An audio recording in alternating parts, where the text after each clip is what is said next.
गं गणपते नमः। बोलिए सच्चिदानंद सद्गुरु साईनाथ महाराज की जय। गेहूं पीसने की कथा। सन 1910 में एक दिन प्रातःकाल श्री साईं बाबा के दर्शनार्थ मस्जिद में गया। वहां का विचित्र दर्शन देख मेरे आश्चर्य का ठिकाना न रहा कि साईं बाबा मुंह हाथ धोने के पश्चात चक्की पीसने की तैयारी करने लगे। उन्होंने फर्श पर एक टाट का टुकड़ा बिछाया, उस पर हाथ से पीसने वाली चक्की रखी। उन्होंने कुछ गेहूं डालकर पीसना आरंभ कर दिया। मैं सोचने लगा कि साईं बाबा के चक्की पीसने से क्या लाभ है। उनके पास तो कोई भी नहीं है और वह अपना निर्वाह एक भिक्षावृत्ति द्वारा ही करते हैं। इस घटना के समय वहां उपस्थित अन्य व्यक्तियों की भी ऐसी ही धारणा थी, परंतु उनसे पूछने का साहस किसे था।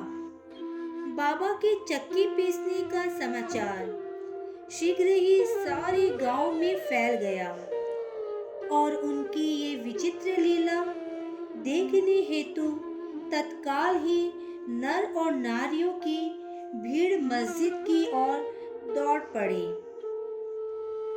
उनमें से 4 निडर स्त्रियां भीड़ को चीरती हुई ऊपर आई और बाबा को बलपूर्वक वहां से हटाकर उनके हाथ से चक्की का खूंटा छीनकर तथा उनकी लीलाओं का गायन करते हुए उन्होंने गेहूं पीसना प्रारंभ कर दिया। पहले तो बाबा क्रोधित हुए, परंतु फिर उनका भक्तिभाव देखकर वे शांत होकर मुस्कुराने लगे। पीसते पीसते उन स्त्रियों के मन में ऐसा विचार आया कि बाबा के ना तो घर द्वार है, ना ही इनके कोई बाल बच्चे हैं तथा ना कोई देख रेख करने वाला ही है। वह स्वयं भिक्षावृत्ति द्वारा ही अपना निर्वाह करते हैं, अतः उन्हें भोजनादि के लिए आटे की आवश्यकता ही क्या है। बाबा तो परम दयालु है, हो सकता है कि ये आटा वह हम सब लोगों में ही वितरण कर दे। इन्हीं विचारों में मग्न रहकर गीत गाते गाते ही उन्होंने सारा आटा पीस डाला। तब उन्होंने चक्की को हटाकर आटे का 4 समान भागों में विभक्त कर लिया और अपना अपना भाग लेकर वहां से जाने के लिए उद्यत हुई। अभी तक शांत मुद्रा में निमग्न बाबा तत्क्षण ही क्रोधित हो उठे और उन्हें अपशब्द कहने लगे। स्त्रियों, क्या तुम पागल हो गई हो? तुम किसके बाप का माल हड़प कर लिए जा रही हो? क्या कोई कर्जदार का माल है जो इतनी आसानी से उठा कर लिए जा रही हो? अच्छा, अब एक काम करो कि इस आटे को ले जाकर गांव की सीमा पर बिखेर आओ। मैंने शिरडी वासियों से प्रश्न किया कि जो कुछ बाबा ने अभी किया है उसका यथार्थ में क्या तात्पर्य है। उन्होंने मुझे बतलाया कि गांव में हेजा का जोरों से प्रकोप है और उसके निवारणार्थ ही बाबा का ये उपचार है। अभी जो कुछ आपने पीसते देखा था वह गेहूं नहीं वरन हेजा थी जो पीस कर नष्ट कर दी गई है। इस घटना के पश्चात सचमुच में हेजा की सकारात्मकता शांत हो गई और ग्रामवासी सुखी हो गए। ये जानकर मेरी प्रसन्नता का पारावार न रहा। मेरा कौतूहल जागृत हो गया। मैं स्वयं से प्रश्न करने लगा कि आटे और हेजा रोग का भौतिक तथा पारस्परिक क्या संबंध है। इसका सूत्र कैसे ज्ञात हो? घटना बुद्धिगम्य से प्रतीत नहीं होती। अपने हृदय की संतुष्टि के हेतु इस मधुर लीला का मुझे 4 शब्दों में महत्व अवश्य प्रकट करना चाहिए। लीला पर चिंतन करते हुए मेरा हृदय प्रफुल्लित हो उठा और इस प्रकार बाबा का जीवन चरित्र लिखने के लिए मुझे प्रेरणा मिली।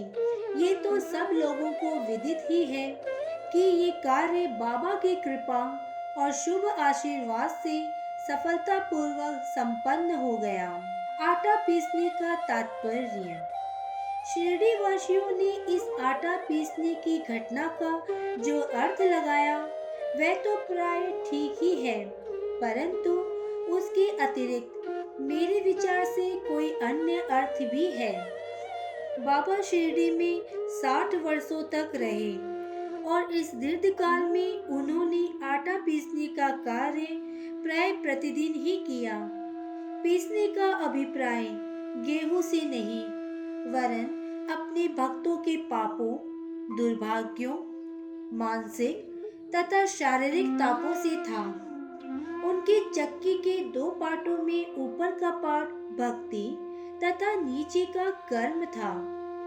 चक्की की मुठिया जिसे पकड़कर वह पीसते थे वह था ज्ञान। बाबा का दृढ़ विश्वास था कि जब तक मनुष्य के हृदय से प्रवृत्तियां, आसक्ति, घृणा तथा अहंकार नष्ट नहीं हो जाते, जिनका नष्ट होना अत्यंत दुष्कर है, तब तक ज्ञान तथा आत्मानुभूति संभव नहीं है। ये घटना कबीरदास जी की उसके तदनुरूप घटना की स्मृति दिलाती है।